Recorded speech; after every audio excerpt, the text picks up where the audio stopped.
Good afternoon and thanks for joining us on this Monday. Let's start your week off with a check of how traffic is moving. Folks traveling on I-440 westbound may notice that there are two stalled semi-trucks near exit 10. Other than that, traffic is moving along just fine, looking clear in the metro area.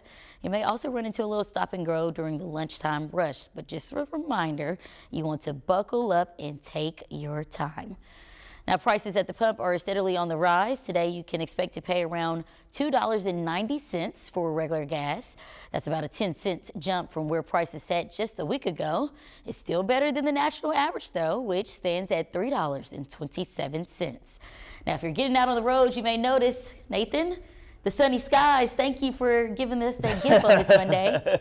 I can't take all the credit, Jurnee, but yes, you will need the sunglasses out there today. And temperatures have already warmed up above of what we saw yesterday.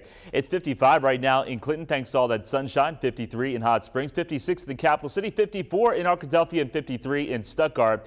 Here is the 24-hour temperature difference across the state, and certainly has been a much larger difference in terms of temperatures are about 5 to 10 degrees warmer than what we saw this time yesterday. So when we take a look at those winds, they're coming in pretty much from the south, and that's ushering in some warmer temperatures. And that will continue to be the case. Spring fever is going to be in full effect for this week. Radar loop shows a few showers into Kansas. Those might skirt their way right along the border of Missouri and Arkansas as we go into the afternoon hours. But temperatures today, upper 50s to lower 60s can be expected. We'll see even warmer numbers, maybe 10 degrees warmer than what we're expecting out there today for your Tuesday's highs, and temperatures will continue to climb into our Wednesday. Could we reach 80 degrees this week? I'll have that answer coming up. Thank you, Nathan. The city of Conway is investigating after an incident involving a possible barricaded subject. Conway police arrived to the scene of South Davis Street and Lucille Street late Sunday night. Earlier this morning, police confirmed that the area was secure. Police are still monitoring that location, however. As we wait for new information, people are urged to stay clear of the area. Meanwhile, a man is in custody and facing charges for a case that dates back to October of last year. Little Rock police say they have arrested 24-year-old Courtney Hood for his involvement in the shooting death of a minor. That shooting taking place 4 months ago near 11th Street in Washington. Hood is now the 6th person arrested in this case. 4 others were taken into custody back in October, another just last month. Also behind bars this afternoon, a Little Rock mother and son. The 2 people you see here are connected to the deaths of Tiangela Tate and her 2-month-old son, Noel. Willie Mott is charged with capital murder and attempted capital murder, and his mother, Diane Mott, faces charges related to tampering with evidence. Police say Tate was allegedly shot and killed by Mott in a home they shared in Jacksonville. At this time, the cause of death for the infant is not being released. However, another child found at the scene remains in critical condition, and authorities have confirmed Mott is the father. Pine Bluff police are calling for your help locating a missing woman and her child. Officials say 23-year-old Mahogany Bishop and her 1-year-old son, Messiah Bishop, have not been seen for at least 3 days. Her family shared their concern over Bishop's mental health and the well-being of her child. Anyone with information that can help is urged to contact Pine Bluff Police.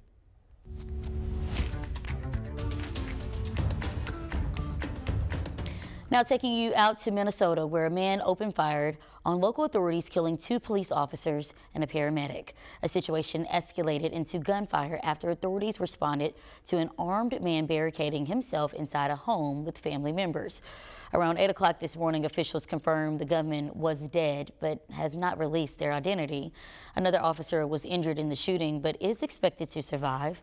The state's governor shared his condolences and is offering help to the grieving community. To the families of Adam, Paul, and Matt, Minnesota mourns with you. State stands ready to assist in any way possible. A vigil was held to honor those lives lost. A Minnesota Bureau of Criminal Apprehension says it is continuing their investigations.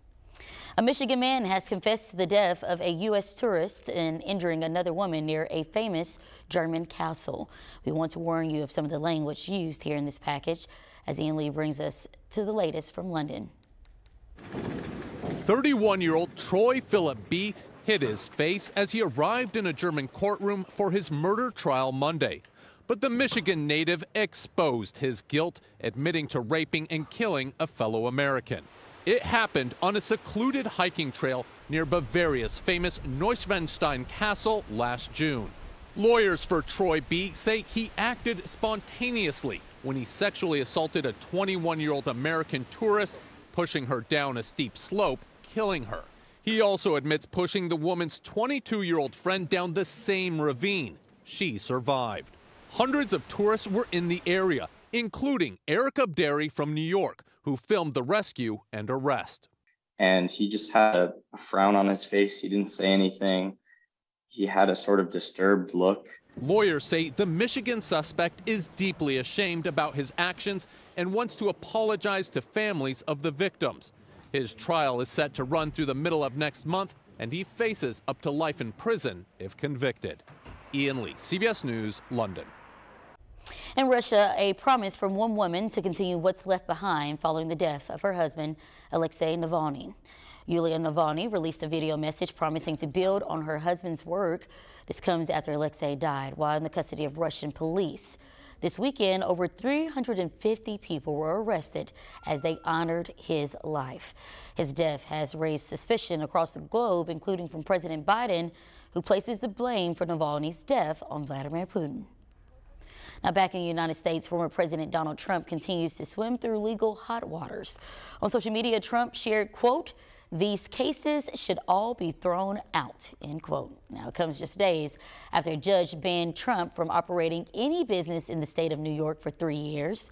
Trump's presidential opponent, Nikki Haley, shared her concern over Trump's ability to remain in the race.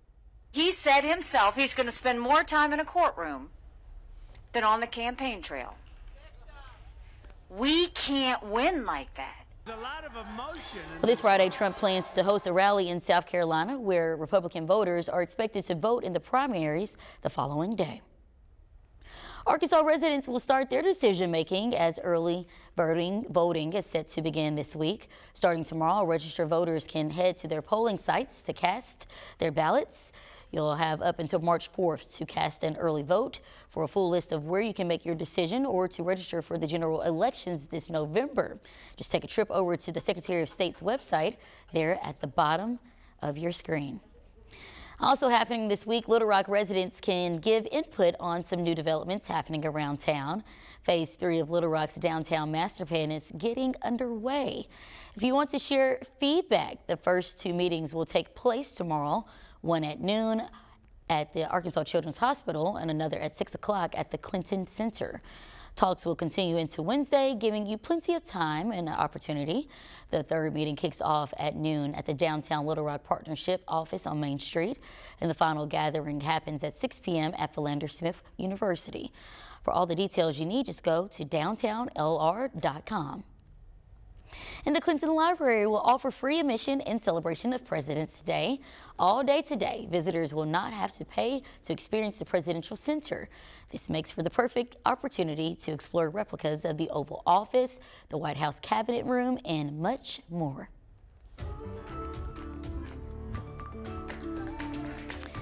Excitement can be felt as the hundreds gather for a glimpse at Little Rock's Oscar-nominated short film, The Barber of Little Rock.